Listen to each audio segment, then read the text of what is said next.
दूसरे चैनल की शुरुआत करते हैं। इसका नाम हमने यूनिवर्सल सोफिया रखा है।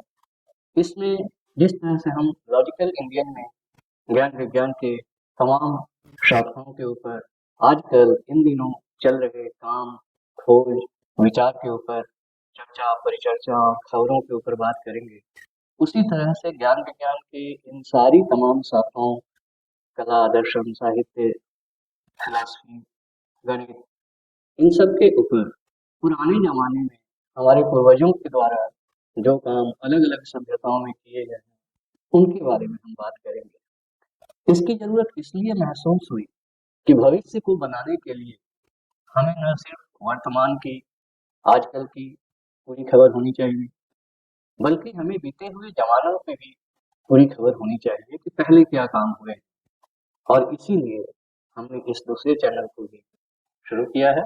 दोनों साथ-साथ चलेंगे। ये भी हो सकता है कि कई दफ़े किसी खास विषय पर हम पुराने ज़माने के लोगों की चर्चा और आज के ज़माने के लोगों की चर्चा एक साथ करें, एक ही दिन करें। तो इस चैनल में हम भारत, चीन, अरब, ईरान, यूनान, रोम, इटली, मिस्र और अफ्रीका की कई अन्य महान सभ्यताओं में जो काम हुए हैं पहले के ज़माने में, उसके बारे में हम बातें करेंगे। एक बात इसके नाम के ऊपर, हमने इसका नाम जानबूझकर यूनिवर्सल सोफिया रखा है। दरअसल सुनकर ये कुछ अचरज भरी बात जरूर लगेगी या लग सकती है।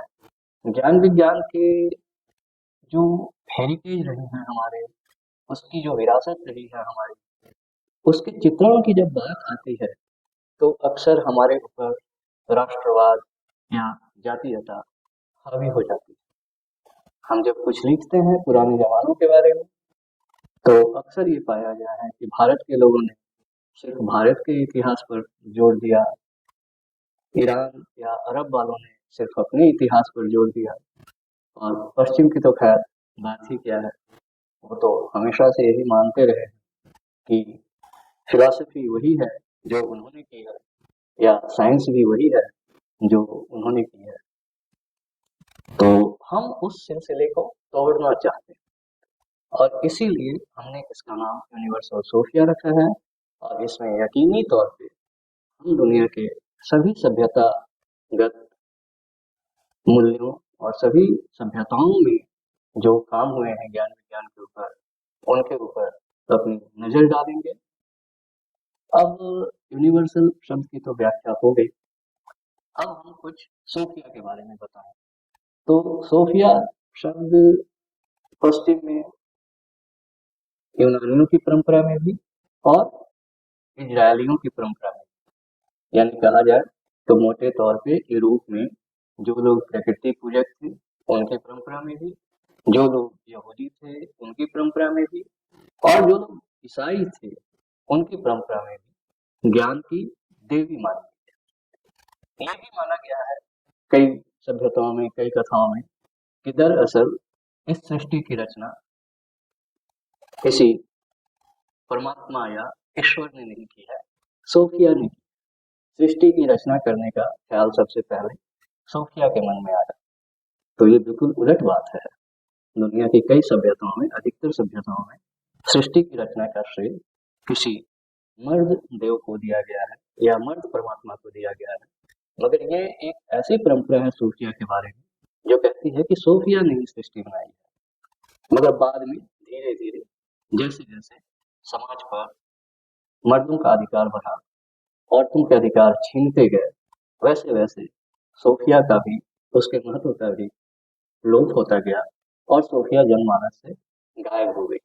हालांकि अभी भी यूरोप के एक शहर का नाम सोफिया है, और जहाँ तक नाम रखने की परंपरा है तो आज भी यूरोप में, यहाँ तक कि ईरान और अरब की परंपरा से जो लोग आते हैं उनके बीच में लड़कियों का नाम सोफिया रखने की परंपरा है।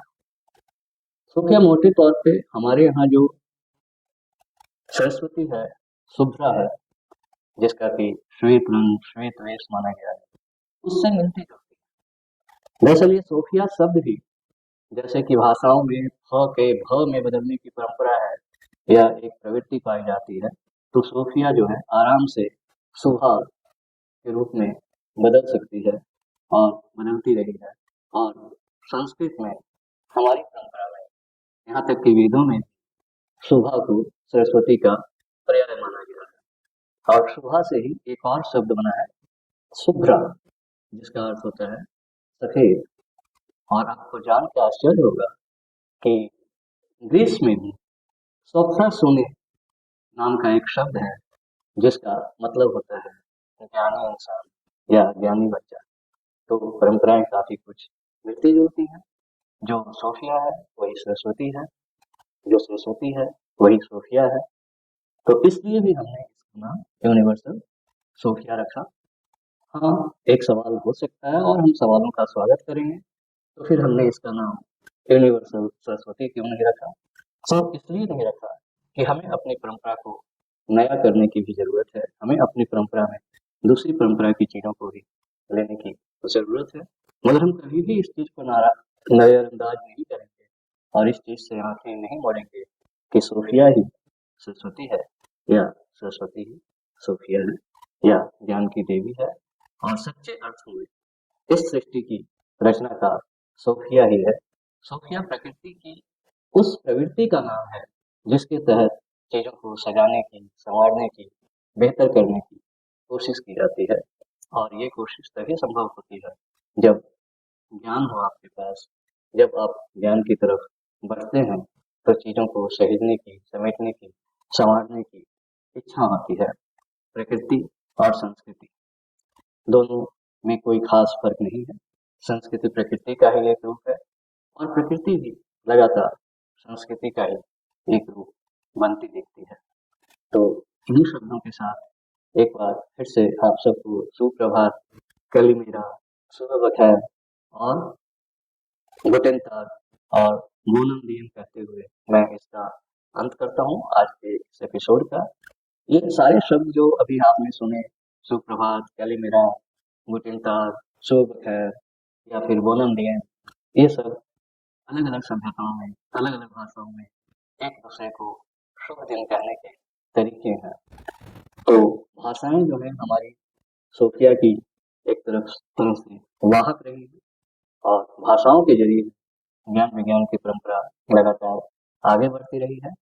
इसीलिए हम जब भी बात करेंगे इस चैनल में भी तो अलग अलग सभ्यताओं के लोगों की बातें तो करेंगे, उनके काम की बात तो करेंगे और साथ साथ पुराने जमाने में जो कुछ खास शब्द या मुहावरे इस्तेमाल में लाए गए ज्ञान विज्ञान को बताने के लिए उनकी बात भी करेंगे। असल में कुछ लोग उनको पारिभाषिक शब्द कहते हैं और ये पारिभाषिक शब्द अक्सर आम जनता की समझ के बाहर रहे।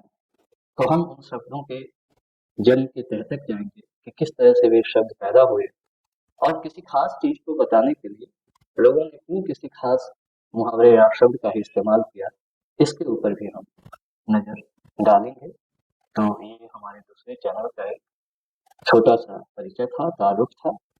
इसके आगे हम आपको सूफिया के बारे में कुछ और कहानियां बताएंगे